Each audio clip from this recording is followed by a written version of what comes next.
Hello friends, study with मैंक के current affair session में आपका स्वागत है। ये current affair SSC, banking, railway, state PCS, CDS, CAPF, NDA और अदर कॉम्पिटिटिव एग्जाम आदि में सहायक होंगे। आज की डेट है 21 फरवरी 2022। तो चलिए आज का करंट अफेयर शुरू करते हैं। आज का पहला प्रश्न है, किस देश ने भारतीय व्यापारियों को बिना वीजा प्रवेश की अनुमति देने की घोषणा की है? Option A Maldives, option B Sri Lanka, option C Indonesia, option D Malaysia. देखिए, मालदीव ने भारतीय व्यापारियों को बिना वीजा प्रवेश की अनुमति देने की घोषणा की है।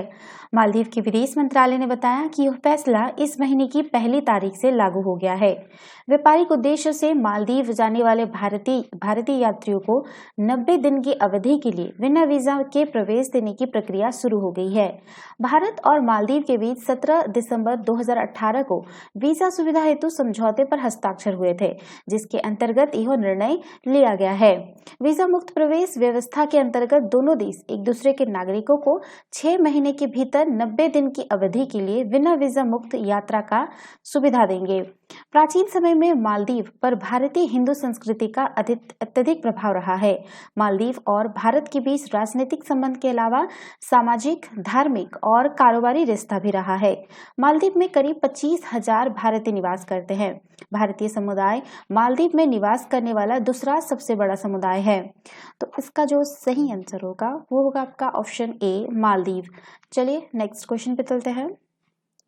क्वेश्चन नंबर सेकंड है, सड़क परिवहन और रोजगार मंत्रालय ने पीएम गति शक्ति राष्ट्रीय मास्टर प्लान के अंतर्गत कितने नए एक्सप्रेसवे विकसित करेगा?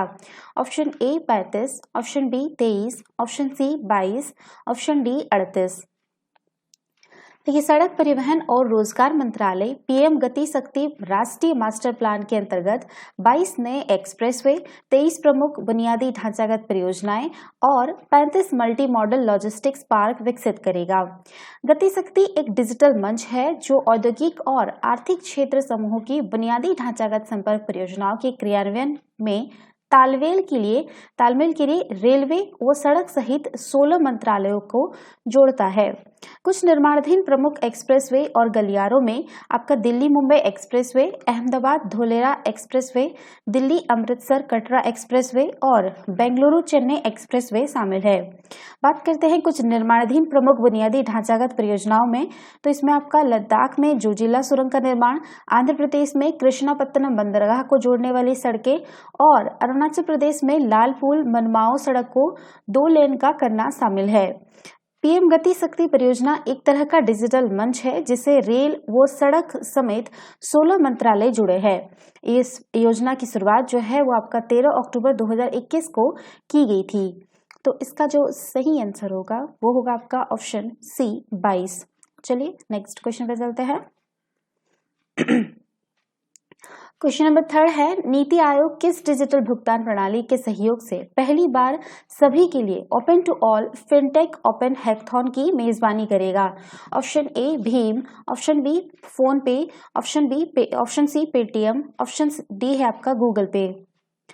देखिए, नीति आयोग और फोन पे जो कि एक डिजिटल भुगतान सेवा प्रदाता है के सहयोग से पहली बार सभी के लिए open to all fintech open hackathon की मेजबानी करेगा, जिसका उद्देश्य फिनटेक पारिस्थितिकी तंत्र के लिए पथ प्रदर्शक समाधान प्रस्तुत करना है।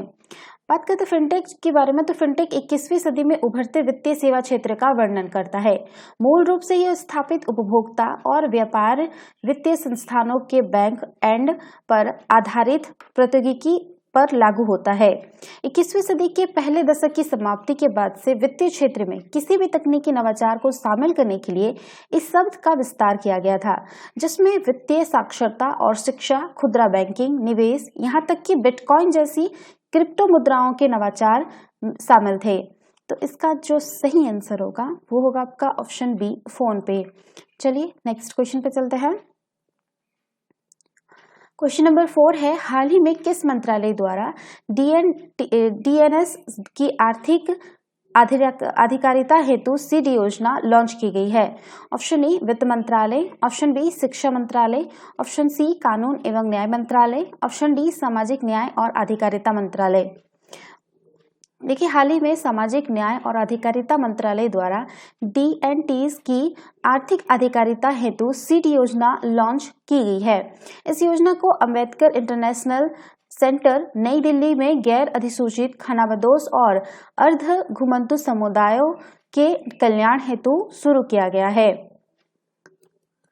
वर्ष 2021-22 से वर्ष 2025-26 तक 5 वर्षों की अवधि हेतु योजना का कुल परिव्यय लगभग 200 करोड़ रुपए है। योजना को एक पोर्टल के माध्यम से लागू किया जाएगा, जिसे सामाजिक न्याय और अधिकारिता विभाग द्वारा विकसित किया गया है। DNTC के सबसे उपेक्षित, हाशिए पर और आर्थिक एवं सामाजिक रूप से वंचित समुदाय है। वे पीढ़ियों से बदहाली का जीवन जी रहे हैं। ऐतिहासिक रूप से उन्हें कभी कोई निजी भूमि या घर के स्वामित्व का अधिकार प्राप्त नहीं था। इन जनजातियों ने आवासीय स्थलों तथा अपनी आजीविका के लिए जंगलों और चराई की भूमि का उपयोग किया। तो इसका जो सही आंसर होगा वो होगा आपका ऑप्शन होगा आपका, एक मिनट, ऑप्शन डी होगा सामाजिक न्याय और अधिकारिता मंत्रालय। चलिए नेक्स्ट क्वेश्चन पे चलते हैं। क्वेश्चन नंबर 5 है, किस राज्य में 10 से 13 मार्च के बीच एशिया की सबसे बड़ी रक्षा प्रदर्शनी डेफ एक्सपो 2022 का आयोजन किया जाएगा? Option A Gujarat, option B Maharashtra, option C Madhya Pradesh, option D Andhra Pradesh. देखिए, गांधीनगर गुजरात में 10 से 13 मार्च के बीच एशिया की सबसे बड़ी रक्षा प्रदर्शनी डेफ एक्सपो 2022 का आयोजन किया जाएगा। इस आयोजन में अब तक 900 से अधिक रक्षा फर्मों और 55 देशों ने अपनी भागीदारी की पुष्टि की है। भारत की प्रमुख रक्षा प्रदर्शनी का फोकस देश को एक उभरते रक्षा विनिर्माण केंद्र के रूप में पेश करने पर है। इस द्विवार्षिक कार्यक्रम में हिस्सा ले रहे 900 भागीदारों में से 100 से अधिक विदेशी हैं। 1000 ड्रोन डिस्प्ले इस प्रदर्शनी का मुख्य आकर्षण होगा। ये दूसरी बार है जब देश में ड्रोन प्रदर्शनी का आयोजन किया जाएगा। इससे पूर्व 29 जनवरी को दिल्ली में बीटिंग रिट्रीट के दौरान भी इस प्रकार की प्रदर्शनी का आयोजन किया गया था। तो इसका जो सही आंसर होगा वो होगा आपका ऑप्शन ए गुजरात। ध्यान रखिएगा कि गुजरात के गांधीनगर में इसका आयोजन किया जाएगा। चलिए नेक्स्ट क्वेश्चन पे चलते हैं।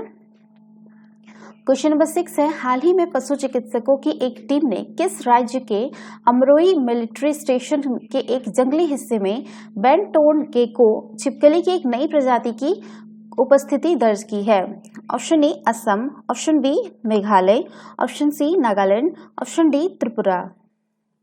देखिए, हाल ही में पशु चिकित्सकों की एक टीम ने मेघालय के उमरोई मिलिट्री स्टेशन में एक जंगली हिस्से में बेंटोड गेको छिपकली की एक नई प्रजाति की उपस्थिति दर्ज की है। इसका अंग्रेजी नाम जो है वो इंडियन आर्मी बेंटोड गेको है। इसके अलावा एक और नए टोड गेको को मिजोरम के सिहार जिले, जहां यह पाया भी जाता है, के नाम पर जो है साइरोटोडेक्टाइल्स सिहाहेंसिस नाम दिया गया है। हर्पेटोलॉजिस्ट या सरीसृप विज्ञानवेत्ता वो व्यक्ति होता है जो सरीसृप और उभयचरों के अध्ययन में विशेषज्ञ होता है। गेको जीवों की सरीसृप श्रेणी के अंतर्गत आती है और अंटार्कटिका को छोड़कर सभी महाद्वीपों में पाई जाती है। इन रंगीन छिपकलियों ने वर्षा वनों से लेकर रेगिस्तानों तथा ठंडी पहाड़ी ढलानों तक के आवासों के लिए स्वयं को अनुकूलित किया है। तो इसका जो सही आंसर होगा वो होगा आपका ऑप्शन बी मेघालय। चलिए नेक्स्ट क्वेश्चन पे चलते हैं। क्वेश्चन नंबर 7 है, हाल ही में असम के कौन से राष्ट्रीय उद्यान में विश्व प्रसिद्ध एक सींग वाले गेंडे के अवैध शिकार का मामला सामने आया है? ऑप्शन ए कांजीरंगा राष्ट्रीय उद्यान, option B Manas national park, option C Dibru Saikhowa राष्ट्रीय उद्यान, ऑप्शन डी है आपका नामेरी नेशनल पार्क। देखिए, हाल ही में असम के कांजीरंगा राष्ट्रीय उद्यान में विश्व प्रसिद्ध एक सींग वाले गेंडे के अवैध शिकार का मामला सामने आया है। गेंडे की कुल 5 प्रजातियां होती है। इसमें आपका अफ्रीका में सफेद और काले राइनो एक सींग वाले गेंडे, एशिया में जावा और सुमात्रान गेंडे राइनो की प्रजाति है। भारत में केवल एक सींग वाला गेंडा पाया जाता है। एक सींग वाला गेंडा, जिसे हम लोग भारतीय गेंडा भी कहते हैं, राइनो प्रजाति में सबसे बड़ा है। यह प्रजाति इंडो नेपाल के तराई क्षेत्र, उत्तरी पश्चिम बंगाल और असम तक सीमित है। भारत में गेंडे मुख्य रूप से असम, पश्चिम बंगाल और उत्तर प्रदेश में पाए जाते हैं। असम में 4 संरक्षित क्षेत्रों, जिसमें आपका पबितरा वन्यजीव अभ्यारण्य, Rajiv Gandhi Orang national park, Kaziranga national park और मानस राष्ट्रीय उद्यान में 2640 गेंडे हैं। इनमें से लगभग 2400 गेंडे काजीरंगा नेशनल पार्क और टाइगर रिजर्व में हैं। बात करते हैं इसके IUCN के बारे में, तो इसके IUCN की रेड लिस्ट में इसके सुवेद श्रेणी में रखा गया है। साइट के परिशिष्ट प्रथम की श्रेणी में रखा गया है। वन्यजीव संरक्षण अधिनियम 1972 के अनुसूची 1 के तहत इसे अधिसूचित किया गया है। तो इसका जो सही आंसर होगा वो होगा आपका ऑप्शन ए, काजीरंगा राष्ट्रीय उद्यान। चलिए नेक्स्ट क्वेश्चन पे चलते हैं। इसमें आपको एक क्वेश्चन दे रहे हैं कि काजीरंगा राष्ट्रीय उद्यान की स्थापना कब हुई थी, ये आपको बताना है। ठीक है, चलिए क्वेश्चन नंबर 8 है, हाल ही में केंद्र सरकार ने किस नीति को अधिसूचित किया है जिसमें अमोनिया निर्माताओं को बिजली एक्सचेंज से नवीकरणीय ऊर्जा खरीदने की पेशकश की गई है? ऑप्शन ए हरित हाइड्रोजन नीति, ऑप्शन बी हरित अमोनिया नीति, ऑप्शन सी हरित हाइड्रोजन एवं अमोनिया नीति, ऑप्शन डी इनमें से कोई नहीं। देखिए, हाल ही में केंद्र सरकार ने हरित हाइड्रोजन और एवं अमोनिया नीति को अधिसूचित किया है, जिसमें अमोनिया निर्माताओं को बिजली एक्सचेंज में नवीकरणीय ऊर्जा खरीदने की पेशकश की गई है। यह नीति बिजली संयंत्रों को 15 दिनों के भीतर बिजली खरीदने के लिए स्वतंत्र पहुंच की अनुमति प्रदान करती है। साथ ही यह अमोनिया निर्माताओं को अपनी प्रयुक्त नवीकरणीय ऊर्जा को 30 दिनों तक संरक्षित करने की भी अनुमति देती है। इस नीति का उद्देश्य सरकार को अपने जलवायु लक्ष्यों को पूरा करने और भारत को हरित हाइड्रोजन हब बनाने में सहायता करना है। इससे वर्ष 2030 तक 50 लाख टन हरित हाइड्रोजन के उत्पादन के लक्ष्य को पूरा करने और नवीकरणीय ऊर्जा क्षमता के विकास में मदद मिलेगी। यह नीति हरित हाइड्रोजन और अमोनिया क्षेत्र के लिए अनुकूल, नियामक एवं सक्षम वातावरण बनाने की दिशा में एक महत्वपूर्ण कदम है। तो इसका जो सही आंसर होगा वो होगा आपका ऑप्शन सी, हरित हाइड्रोजन एवं अमोनिया नीति। चलिए नेक्स्ट क्वेश्चन पे चलते हैं।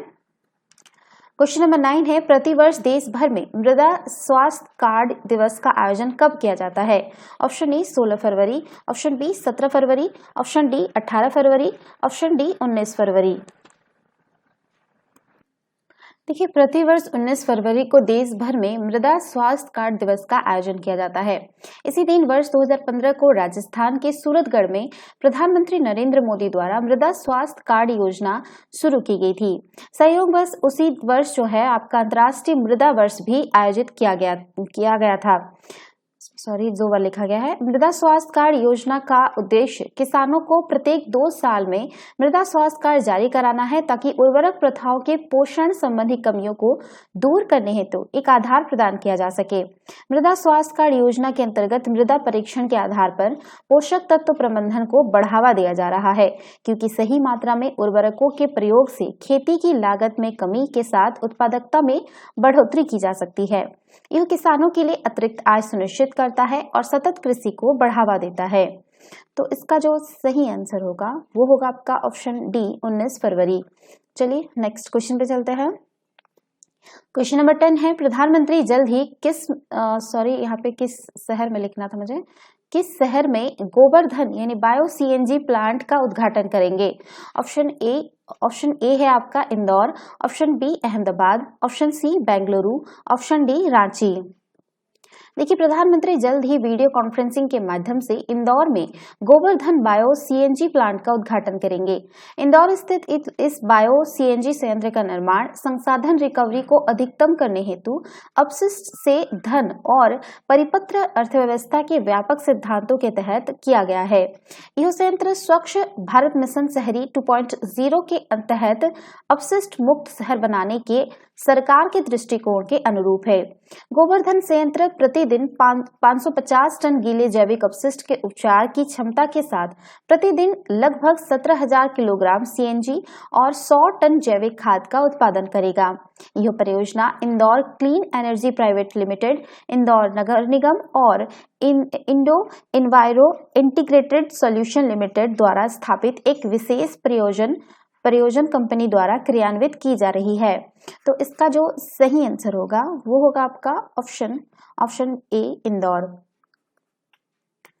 तो ये था इसके करंट अफेयर। वीडियो पसंद आए तो लाइक, शेयर और कमेंट करना ना भूले, साथ ही साथ चैनल को सब्सक्राइब करना ना भूले। Thanks for watching. Have a nice day. Take care.